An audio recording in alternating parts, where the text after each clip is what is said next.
Thank you very much for this brief time that I've been given for me to speak out about the experience that I've gone through in Zimbabwe. I am J Sikhala, the surviving political prisoner from Zimbabwe. I'm a prominent lawyer and an opposition member of parliament before my incarceration on the 14th of June 2022. In my more than 3 decades of political career, I've been arrested 68 times.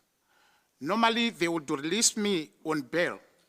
But on June 14, 2022, I was arrested for representing Mo Blessing Ali, a single mother and a political opposition leader who was brutally murdered. They cut her body into 3 pieces and dumped it into a deep well. By the time we finally found her, she was in a decomposed state. And for taking on a feminist legal case, I endured 595 days of pre-trial incarceration at the notorious Group Maximum Security Prison. It was the only way Zimbabwe's corrupt regime could manipulate the 2023 elections and stop me from participating in them. Inside prison, they denied me food and visits from relatives, colleagues, and friends. When I got sick, they chained me to a hospital bed despite being on a sleeping dose. The regime piled cases against me during the period of my incarceration. And I faced 5 trials and they convicted me on 2 of them.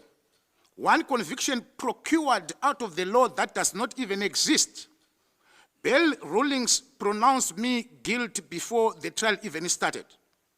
Innocent until proven guilty does not apply to anyone who dares to stand up to Mnangagwa's corrupt regime. In July 2023, the regime passed the Patriotic Act, a new repressive legislation targeting free speech and free association.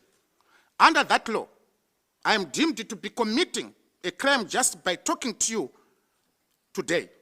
It's no wonder millions of Zimbabweans have fled persecution abroad. They desperately want to come home to live in a free and democratic society. And that is precisely why I am here today. As the chairman of the National Democratic Working Group, I represent a broad coalition of Zimbabwean opposition political parties, activists, labor unions, students, professionals, and civic society organizations. Together, we are paving the way for a free and democratic Zimbabwe. I hope the world will support us. May the Almighty God bless all of you. Thank you.